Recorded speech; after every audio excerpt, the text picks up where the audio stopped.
let us go into the next technique in that longer video, the Kokyu Nage. And again, like, there's a lot of good in what you're doing. That's why I'm now picking on the architectural elements, because they're not a free-for-all, because they are extensions of the truth of everything else that provides the overall context for what I'm doing here.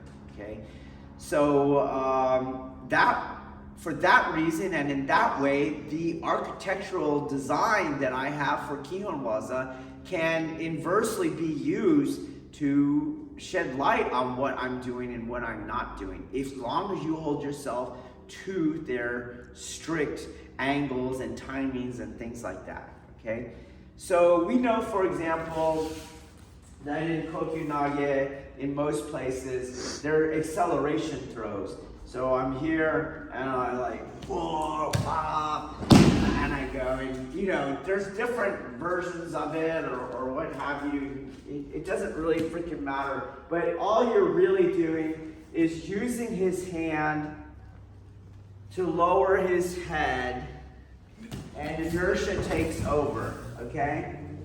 That's how they throw, okay? So it's really nothing than if I was here and I shoved him like that. That's all it is, okay? And we know from my Kazushi pattern analysis that takes a lot of force to take an upright body and reverse it in one vertical plane. That takes a lot of energy to turn this. What we want to do instead is use multiple planes, and so then it gets light. So this is when I show, this force to move this topsy-turvy in one plane is extremely it raises the energy expenditure. You need more of it. But if you tilt it, if you have this plane and you have this plane and you combine the two, it gets very light at that point. This is heavier because that's acting as a resistance to me pushing it down. But if you take it this way, then as it feeds it around with the centrifugal energy, it's pushing this one into that position. And so that's the X pattern, what it does. It's what we were doing in Ikkyo yesterday. So when you're here like this, this takes a lot of energy to try to get that head down into position. But when you add not just the vertical plane, but the horizontal plane, and you have a spiraling rotating cross, it's very light. It's very light to do that because the other part of his body is helping lowering his head. All right, so same thing applies in, well, you can stay there. The first thing I want to point out is in none of my techniques will you ever throw on the 180. You're always going to do the 270 at a minimum, okay? So I would like the camera right behind us. So if I do that 180, I'm going to only be in one plane. And it doesn't matter whether you rudder after the fact.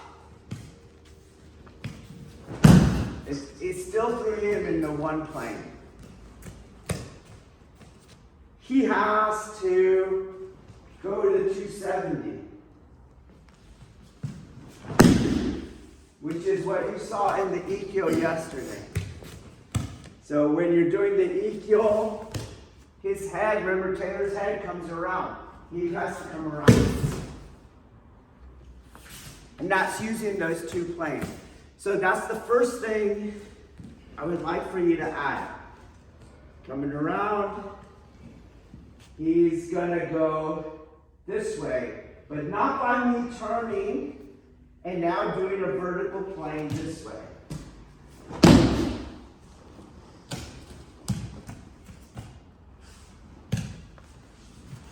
As you can see, I'm he's still entering there.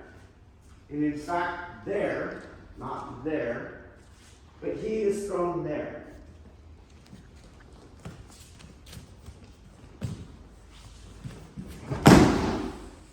Okay, we're going to play with that. The next thing is to get out of your arm. Your arm, this is no pattern. This is not a pattern. Never do that. Okay? So I'm going to combine two things. When he's driving, I start the angle of cancellation. It's right here. That's the tilt that I want. And to do that, you are going to transfer control from the wrist, he's driving, into the elbow. The elbow's right here. And again, as we talked about, when you're doing mid-range grappling, you have to know how to go from wrist control, elbow control to spinal control and back. You climb constantly. So right from the beginning, you don't want to be out on the arm and you're out here on the arm. Okay? You go right to elbow control. He drives and you're in elbow. You're now in his elbow. The elbow is controlling him.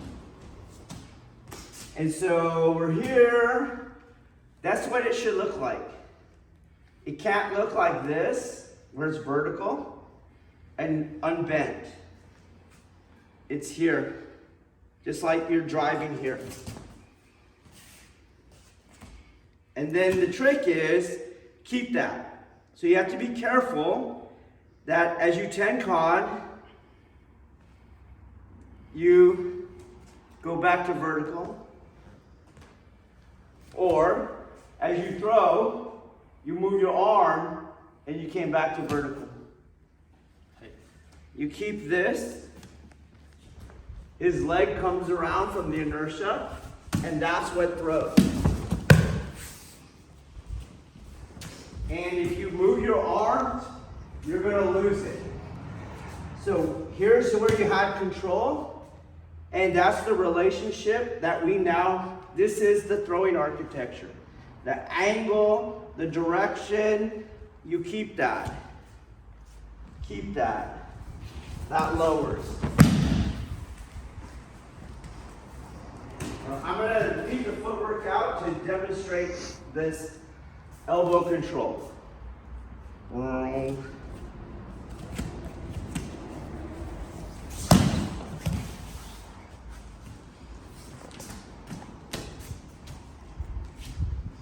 Starts, leaves, leaves.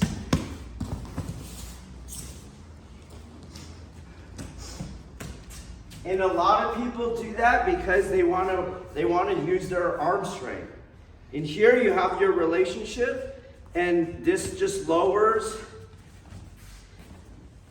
into the throw. That's what's making his head go low. Okay? Try. Now, you have to remember the thing with the acceleration throws, that they're working in a single plane. They cost too much in terms of energy. And then they're not real throws, because if he's athletic enough, he can run out of my acceleration and reestablish his base of support under his line of gravity. He won't fall. Okay.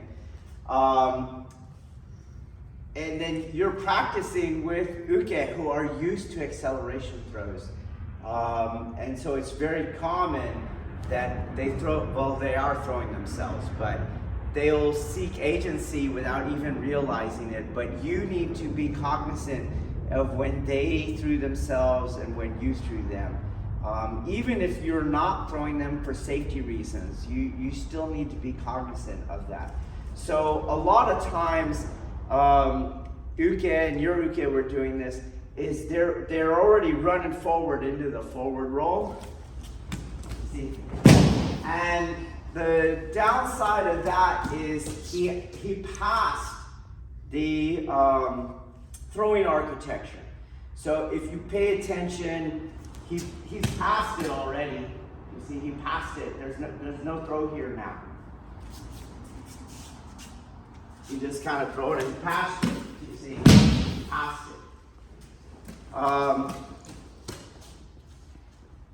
What the things that I have been saying are doing is, as he tries to go past it, you see, that won't change, that'll make it worse for the 270, because we're going this way, right? But my knee is going that way. So as he tries to go past it,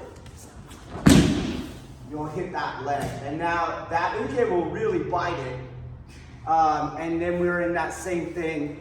You're gonna go, it's how you're gonna land. And you don't wanna pay the price of the technique for real, okay? So that's important in terms of actually having a throw that functions, is that they're not doing it themselves. And in this case, the way your uke were doing it themselves, there was no throw at all. So now I'm deceiving myself, okay? If we're doing it right though, you gotta be careful, because your uke aren't gonna be used to it. They're gonna try to run past you like anybody would in a real fight if you were accelerating them, and then they end up biting it, okay? So, all that said, to take care of your uke, I usually just tell them, hey, don't throw yourself, don't roll yourself, and you might have to do that. So what I mean by that is, I'll feel them start to run past me with that, you see, and I'll go, no, wait, stay back, okay? Wait for me to move you. That's probably going to be the easiest thing. And you can see, as I go here, I have stopped moving. They will take another step past me, do you see? And you go, no, that's not ukemi. I'll move you. And then you go to here, and here. Okay? Your ukes are running past you. After a while, and if they have the skill, it doesn't matter, because you'll hit that leg, which is what we want. So this is the last point, okay? The last point is topsy-turvy must have an energy directly affecting the top of the body and an energy affecting the bottom of the body. So when he's about to step into that circle, my glute koshi area is going to push this leg. So as he is being brought into, Chris, will you come in? I just hold the wrist and elbow from here. And this is the Tenkan. Go back. Here's where my koshi is. And as he goes in, this pushes that. Do it one more time, and the camera can make sure they get it. Okay, this is what Chris is doing, is this part and the lowering. And then this hand here is this glute here. This glute here.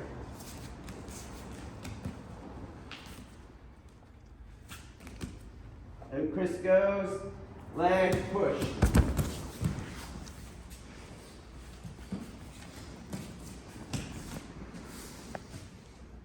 Boom.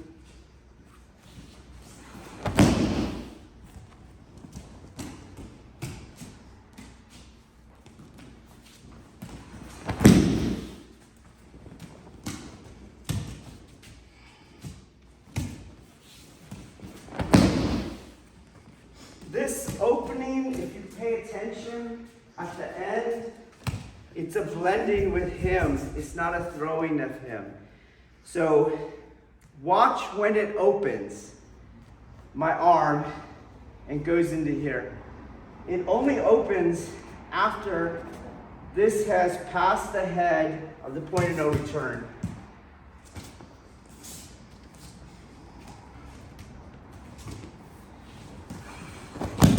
No weight on the hand at that point.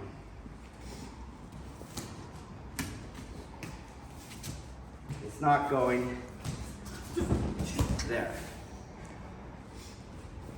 He's staying in a non-contestation with his grip, and it's a disarm. When he gets to the bottom part, it'll come out the opening of the thumb and index finger. It's not used to throw him. So come here, and we'll game it. He's falling, right? You're about to roll. And it's not the roll because we can't.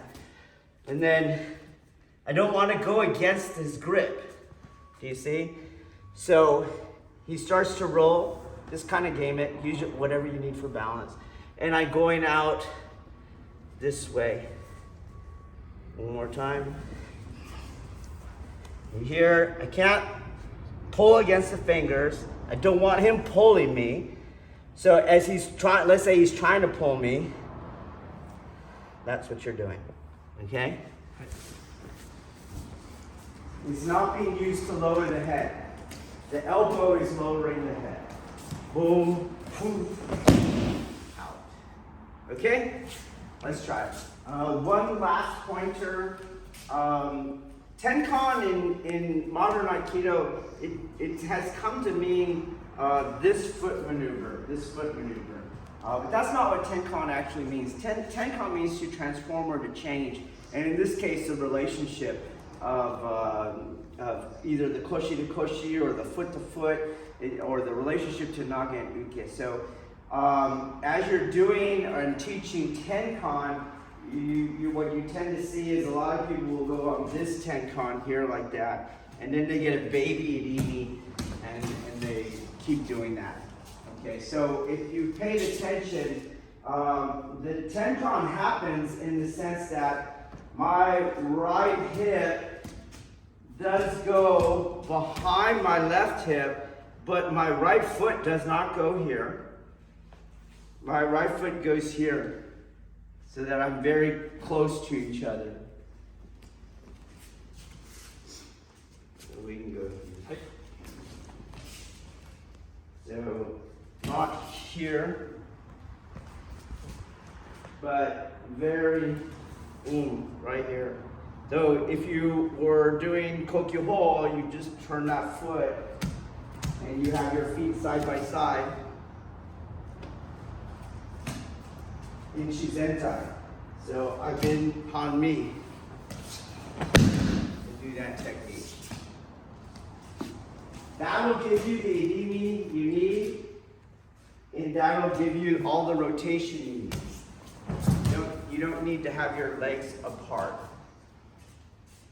You do these throws all the time in like our Nage, for example.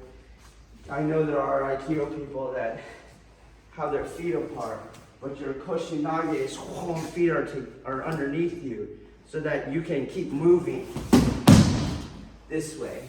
Okay. Same thing here.